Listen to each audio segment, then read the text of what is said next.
नाम ही पहचान है।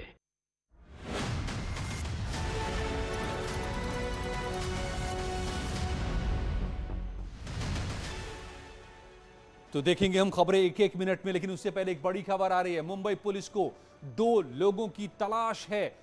दरअसल एंटीलिया, जो मुकेश अंबानी का घर है, उस एंटीलिया का पता पूछ रहे थे दोनों। एंटीलिया के पास सुरक्षा बढ़ा दी गई है। पुलिस को आया था टैक्सी ड्राइवर का फोन, क्योंकि टैक्सी ड्राइवर से पता पूछ रहे थे ये लोग। पुलिस ने टैक्सी ड्राइवर का बयान दर्ज किया है और अब उस वैगन आर कार में जो 2 लोग सवार थे संदिग्ध, उनकी तलाश में जुट गई है पुलिस। अमित राय हमारे संवाददाता मेरे साथ जुड़ गए हैं। अमित, अब तक क्या अपडेट, क्या जानकारी पुलिस हासिल कर पा रही है? देखिए, एंटीलिया और एंटीलिया से संबंधित जो आसपास के इलाके हैं वहाँ सुरक्षा व्यवस्था बढ़ा दी गई है। सीसीबी लेवल के अधिकारी को जांच के लिए नियुक्त किया गया है।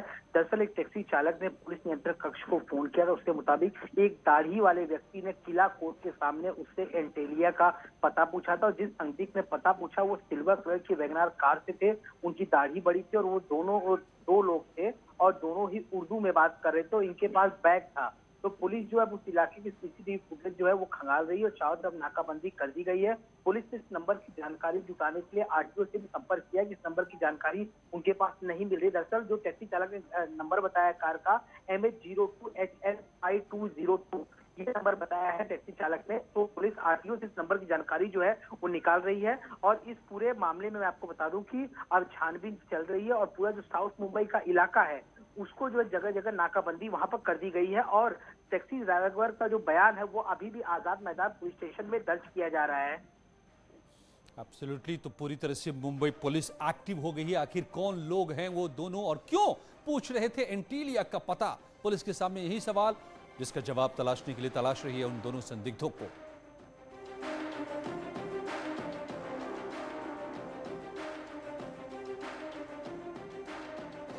और आइए अब डालते हैं नजर इस वक्त की सभी खबरों पर एक एक मिनट में। शामली दौरे पर पहुंचे सीएम योगी कैराना पहुंचे। यहां पर उन्होंने पलायन के बाद घर लौटे परिवार से मुलाकात कर उनसे बात की। सीएम योगी ने पीड़ितों को हर संभव मदद का भरोसा दिया। उन्होंने इन लोगों से कहा कि किसी से डरने की जरूरत नहीं है। सीएम योगी ने कहा कि अब पलायन कराने वालों का पलायन होगा। कैराना कस्बा आपराधिक गतिविधियों का नहीं बल्कि विकास की प्रक्रिया के साथ तेजी के साथ आगे बढ़ा है। यहाँ की जो मांग थी कि यहाँ पर अक्सर जाम होता है, आज बाईपास बन रहा है। औद्योगिक इकाइयों का यहाँ पर पुनर्गठन के साथ साथ नई इकाइयाँ लग रही हैं। काफी बड़े पैमाने पर यहाँ की जो औद्योगिक प्राधिकरण है उसके माध्यम से विकास और निवेश की जो संभावनाएं यहाँ पर बनी है, सबका साथ सबके विकास का, तो हम विकास भी सबका करेंगे, शासन की योजनाओं का लाभ भी सबको देंगे, बिना भेदभाव के देंगे।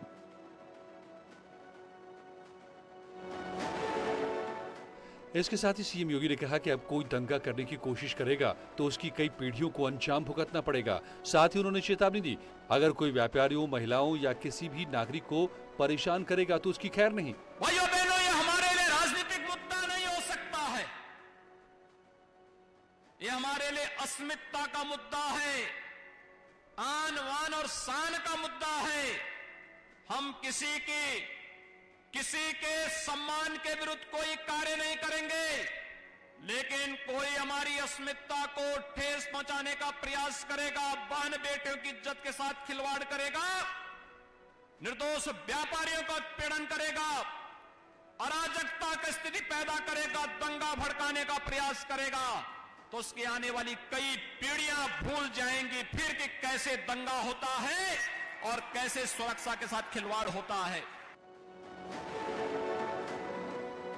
शामली के बाद रामपुर पहुंचे सीएम योगी ने रामपुर को करोड़ों की सौगाती है। सीएम ने लोगों को संबोधित करते हुए कहा कि पहले चेहरा देखकर काम होता था, लेकिन अब बिना भेदभाव के विकास हो रहा है।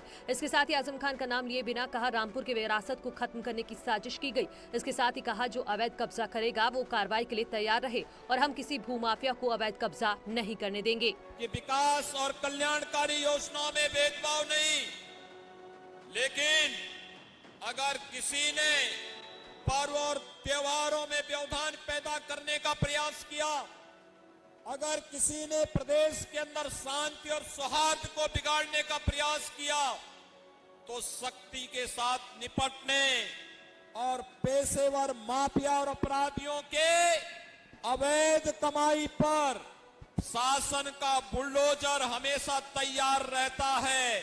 जो भी शासकीय संपत्ति पर, गरीबों की संपत्ति पर कब्जा करने का दुस्साहस करेगा तो फिर उसको इसकी भरपाई भी करनी पड़ेगी।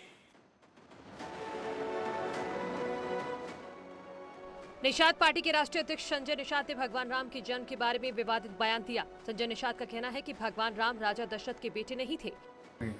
राम और निषाद राज का जो जन्म है वह मखौड़ा घाट पर नियोग पुत्रेष्ठ कामी जग में नियोग विधि से खीर खिलाने के बहाने हुआ।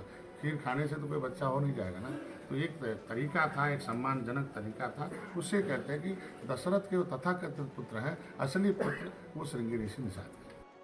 संजय निषाद के भगवान राम को लेकर दिए गए एक बयान पर बवाल मच गया। समाजवादी पार्टी के प्रवक्ता अनुराग भदौरिया ने बीजेपी से पूछा है कि पार्टी बताए कि संजय निषाद झूठ बोल रहे हैं या सच। डॉक्टर संजय निषाद जो बात कह रहे हैं, अब इस बात में भारतीय जनता पार्टी की जिम्मेदारी बनती है कि वो आके उत्तर प्रदेश की जनता और देश की जनता को बताए कि वो झूठ बोल रहे हैं या सच बोल रहे हैं, क्योंकि भारतीय जनता पार्टी की वो सहयोगी दल है। तो वहीं इधर AIMIM के चीफ ओवैसी ने भी जवाब मांगा है। ये तो मोहन भागवत को बताना पड़ेगा, जो DNA एक्सपर्ट है। RSS के मोहन भागवत को बताना पड़ेगा ये बात।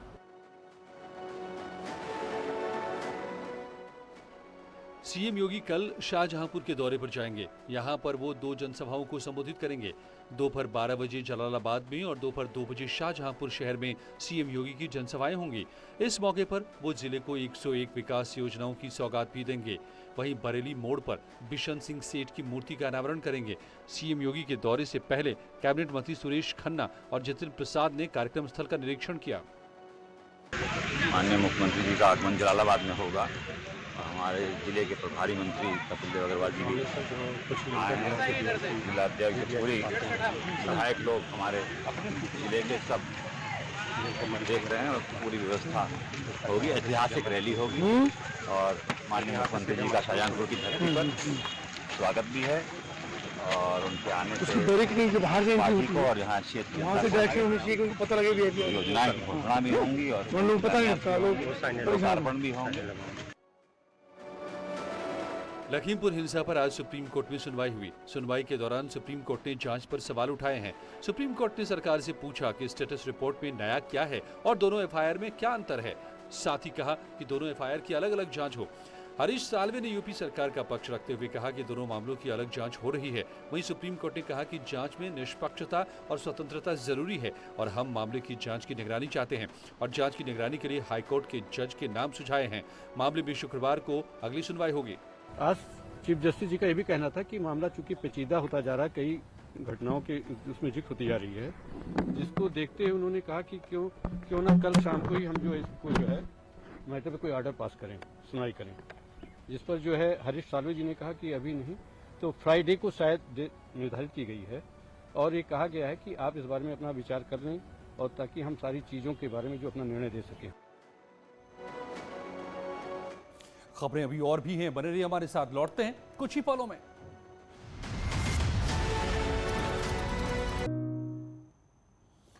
कोरोना संक्रमण के तीसरे संभावित लहर की आशंका को देखते हुए लोगों को जागरूक करने की मुहिम एक बार फिर से तेज कर दी गई है। बिहार की राजधानी पटना में तो टीके का दूसरा डोज लेने वाले लोगों को प्रोत्साहित करने के लिए लकी ड्रॉ निकाला जा रहा है, जिसमें विजेताओं को शानदार इनाम देने की तैयारी की गई है।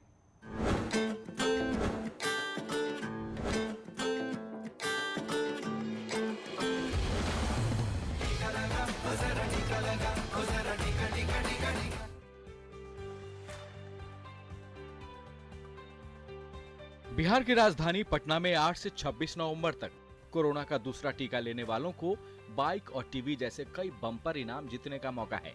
टीका लेने वालों को इसके लिए बस इतना करना है कि उन्हें 26 नवंबर से पहले पटना के किसी अधिकृत सेंटर से टीके की दूसरी डोज ले लेनी होगी। 8 नवंबर से 26 नवंबर तक जो लोग सेकेंड डोज लेंगे उन सभी लोगों के लिए हम लोगों ने लकी ड्रा निकालने का निर्णय लिया है और उसमें प्राइज हम लोगों ने बहुत सारे रखा है। हालांकि कोरोना वायरस से बचाव के लिए चलाए जा रहे टीकाकरण अभियान में पटना देश के टॉप 10 शहरों में शामिल है, लेकिन जब बात टीके के दूसरे डोज लेने वाले लोगों की होती है तो पटना देश के कई शहरों के मुकाबले पीछे नजर आता है, जिसे ध्यान में रखते हुए पटना जिला प्रशासन और केयर इंडिया की तरफ से ये नई पहल शुरू की गई है। ये तो नया पहल है, तो इससे आदमी तो आकर्षित होगा ही, क्या कि ऐसे तो जनरली लोग लेते नहीं हैं। खास तौर पर इसके बाद माना जा रहा है कि लोग आकर्षित होंगे। हालांकि बिहार में लगातार टीकाकरण अभियान जारी है और कई रिकॉर्ड भी बिहार ने टीकाकरण में बनाए हैं। टीके की दूसरी डोज के साथ साथ लकी ड्रॉ में शामिल होने का तरीका भी बेहद आसान है। इसके लिए आपको अपने मोबाइल पर कोविन या आरोग्य सेतु ऐप को डाउनलोड करना होगा, जहां 26 नवंबर से पहले निबंधन कराकर प्रतिभागी को कोविड-19 का दूसरा टीका लेना होगा। लकी ड्रॉ में शामिल होने के लिए बस आपको इतना करना है कि राजधानी पटना के अधिकृत कोविड वैक्सीनेशन सेंटर के माध्यम से आपको अपना नाम, पता और मोबाइल नंबर रजिस्टर करना होगा, जिसके बाद 28 नवंबर 2021 को लकी ड्रॉ के जरिए पटना जिला प्रशासन विजेताओं के नाम की घोषणा कर देगी। बहरहाल कोशिश अच्छी है, उम्मीद है कि राजधानी पटना में इसका असर भी अच्छा देखने को मिलेगा। पटना से शैलेंद्र के साथ ब्यूरो रिपोर्ट, न्यूज़ 18 नेटवर्क।